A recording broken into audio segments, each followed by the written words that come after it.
It's Friday and time for another Zone of Potential Quick Zap. I am your host, Coach Corinne. For the last few weeks, we've been touching on transitioning. We presented some questions on where you are within your work life and covered some quick samples of how you can assess and check your situation to determine the direction you want to go in. This is another one of my favorites this week. It's called A Healthy You. Quick Zaps are primarily for helping professionals transition into new jobs, new careers, or into retirement. And this is one that fits into all three of those areas, and quite frankly, all aspects of your life. Before we move on, quick note that this video not only is posted in YouTube, but you can actually access all of my YouTube videos now from my website, zoneofpotential.com. So you'll see a little black box over to the right. Just click that. It'll send you to YouTube, and they're all there. As we move along, you're going to have access also to a downloadable tool called Creating Pathways Within Your Zone of Potential. This is a workbook or scenario you can use as you navigate through what you want. And then finally, my weekly newsletters called Ponderous Points. Those are topics that deal with scenarios that you may encounter during your week. Some things to think about as you're navigating through your week, right? And then I do take requests, so if you would like for me to create something, a newsletter or a video, by all means, please do send it to me at corinne.schultz@zoneofpotential.com. If you would like me to post something that you have created, by all means, give me a call or send that to me also, and we'll talk about what you want to do with that. So let's just jump into Totally Healthy You. Have you ever noticed the positive results that you generate when you exercise your body and your mind? When's the last time you set a fitness goal? Do you put yourself in check about what you're consuming? Eating and drinking and viewing? Have you exercised your brain lately by reading a good book, doing a puzzle? Are you able to get adequate rest to perform up to your desired potential? Your body's your temple, and if you're not nurturing it with care, it's going to let you know in a variety of ways. When you do take care of it, you reap the benefits. And none of these benefits are new. None. You have been learning about these benefits that I'm going to deliver to you through school, through years of just being alive, right? You can find all of this online. None of this is new, and you all know this.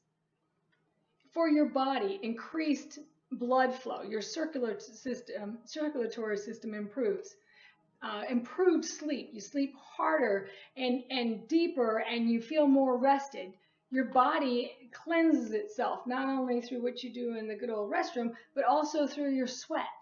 You can increase or maintain your strength levels, muscular strength. You can increase or improve or sustain your endurance level, your muscular endurance, your cardiovascular endurance. You can increase your agility and your flexibility.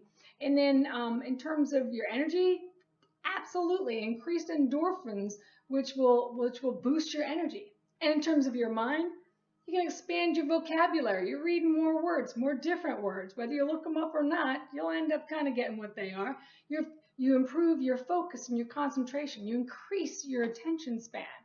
You can broaden your possibilities because you can read about or identify with various perspectives and see things in a different view. You can increase your memory because of the increased cell production. You can improve your writing skills through repetition of styles. And bring it into your cognitive thoughts, because after you see it after a while, it brings it back to memory, which has been improved too, right? You can also improve your thinking and your reaction time. So you get quicker wit and faster memory. And then your vision and hearing can also improve because you're regenerating those cells, and there's chemicals within your brain that help that along. So why do this? You know why: to improve your physical health. You reduce your internal body issues, heart disease, blood pressure, diabetes, obesity. And then you can improve your flexibility of your joints, the lubrication of the synovial fluid, right? The increased blood flow and the distribution of nutrients. That can help decrease falling, easier lifting, greater mobility. You can also reduce the effects of aging The cells regenerate themselves, right? And you can create a stronger immune system, stronger bones, joints, tissues. It also helps with stress release. They're natural painkillers within your body. Norepinephrine and your endorphins actually squash out or push aside the cortisol. So your cortisol decreases, and that's your stress. That's your stress right there leaving. You can reduce your anxiety, anger, sadness, all through this. And then you provide for better sleep. With greater exertion comes greater rest. Then what about your brain, right? So we've talked about these. I'm going to give them to you again, though. Increase creativity. You have a clearer mind. You can develop solutions. You have a sharper memory. The increased cell production in the hippocampus, it helps your memory and helps your learning capacity. And then you can prevent cognitive decline. That chemical boost inside your brain supports your hippocampus. So you can remember things. So you can remember where you put your keys. So you can remember how you drove to and from work and how you got there. I know a gentleman who had a tough time with that. And then you can, for both of them, your fitness and your mind, you can boost your self-confidence, boost your self-esteem and your self-image through improving yourself. And then you can increase productivity physically and mentally. And you can do it for yourself, and you can quite potentially inspire others to do so also. But have you ever tried to get on a regular exercise routine and you just can't seem to do it? Have you ever promised yourself that you're going to start a diet and haven't done it, or maybe you just haven't stuck to it, or it was too much? Have you ever thought about pushing away from the TV to begin reading on a certain schedule, time frame, or, for certain, maybe not times, maybe it's just I'm going to read so many chapters, or even do a puzzle or something, and you just haven't done so? We all encounter struggles with starting and following through on things that get pushed aside, even things that are supposed to be good for us and things we want to do. So what are we supposed to do? How do we get started? Here's some things that you can do to get started. First, here's those lists again, right? Determine the physical or mental activities that you enjoy and that you're capable of doing. So physical activities, with or without the gym. You don't have to have a gym membership. Go hiking, go walking, go bike riding, go play with your kids, play with your dog, but make sure the dog's not the only one running, right? Do some puzzles, do some reading. And then write down your daily routine. What does your daily routine look like? As you capture your daily routine, determine what you can shift or what you can stop or what you can just not put so much time into. And then when you look at that also, identify periods of inactivity.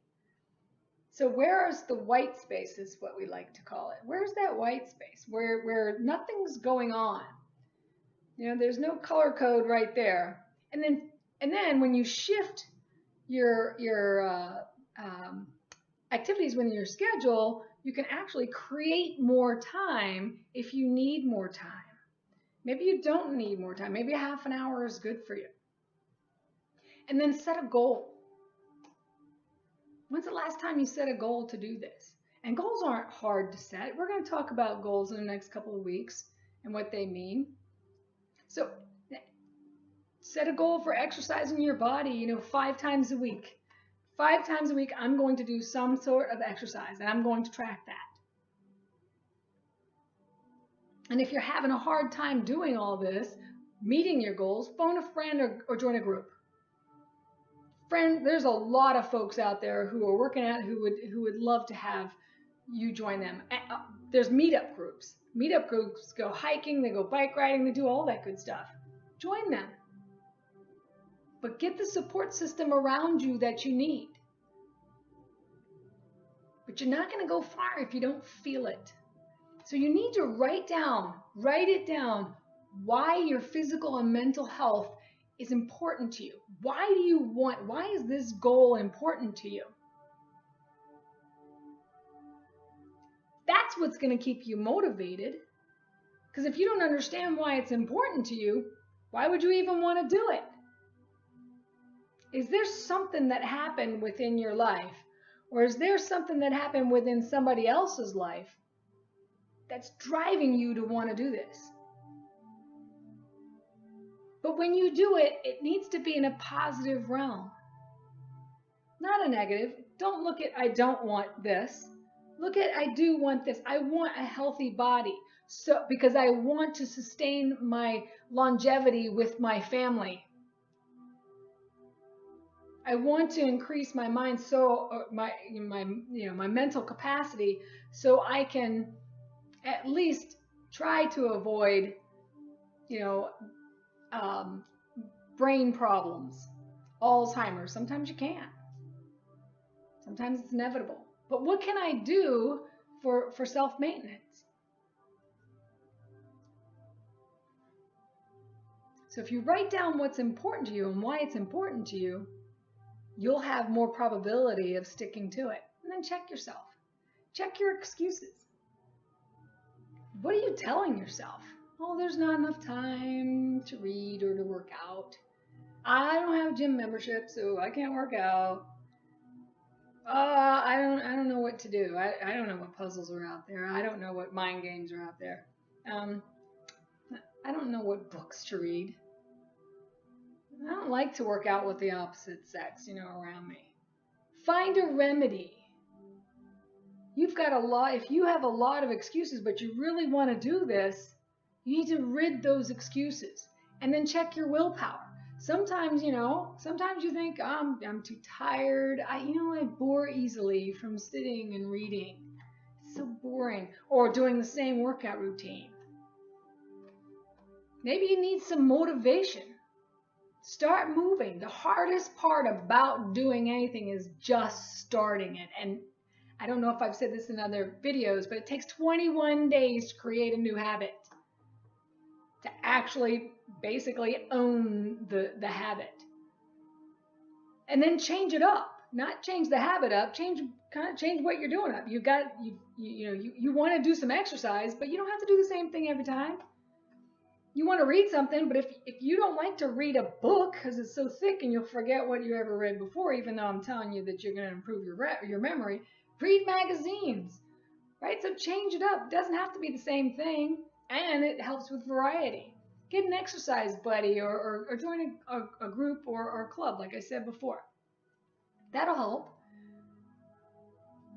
And then identify with yourself, right? So you might be thinking that you're too fat, you're too old, you're too ugly, you're too uncoordinated, you're too stupid, you're too lazy, you're too whatever. Whatever's going on inside your head that's not allowing you to do what you want to do. That's making you too self-conscious to do what you want, to exercise in public. If you don't feel comfortable, do it in private. If you don't want to go to a reading group because they're going to read outside, find one that doesn't read out loud. I think I said outside, but out loud. Find one that doesn't read out loud. Maybe you're just not the best reader. Don't know. But whatever it is, identify with yourself so you can identify the right things to do. And then really, and I can't emphasize this enough, determine the importance. If you're frustrated by not being able to keep the pace with your spouse, your children, your grandkids, your good friends, your colleagues or whatever, maybe that's what's going to kick you in the butt to get you into gear for creating a better exercise regimen or for improving your mind or advancing your knowledge set within your work. Are you frustrated? What is it? Why is that goal important to you? You need to determine that and then get up and move. Get up and do it, no matter where you are in your life. Exercising your body and mind, a good nutritional plan, quality sleep, and healthy practices are key to maintaining a lifestyle that's full of energy, vitality, confidence, and self-worth. Don't let life happen to you. Take control of what you can, because you can't take time back. And this is the only body and mind you have. I often wonder, why do we treat our stuff better than we treat ourselves? I don't know. So if you're wondering how you're supposed to fit all that into your schedule and hold yourself accountable to a healthier lifestyle, I can help you out. We can tackle what your wellness needs are in our one-on-one or group sessions, and then we can discover what it means for you to live the physical and mental healthy life that you want and you deserve. We can check into areas that concern you about your health. We can establish an exercise and diet plan if you like that's suitable for your schedule and your taste. And we can also identify techniques to hold yourself accountable to achieving your mental goals. You can begin exercising at any time in your life. Obviously, consult your physician before starting any diet and exercise program. Any. And then when you do, if you start now, you can improve the chances of living longer, living in less pain, and being more productive. Create the future you want by being the best you that you can be. Thanks for joining me today. Please don't forget, if you're already receiving my Ponders Points, if you're not already receiving my Ponders Points letters, please send me an email. Send it to corinne.schultz@zonapotential.com, and I'll put you on the group list. Also, if you have any topics that you would like for me to create, send those also, whether it's newsletter or a video feed. And if you have any that you would like for me to post on your behalf, by all means, send that too. Until next Friday, enjoy creating the healthiest and wittiest you in your zone of potential.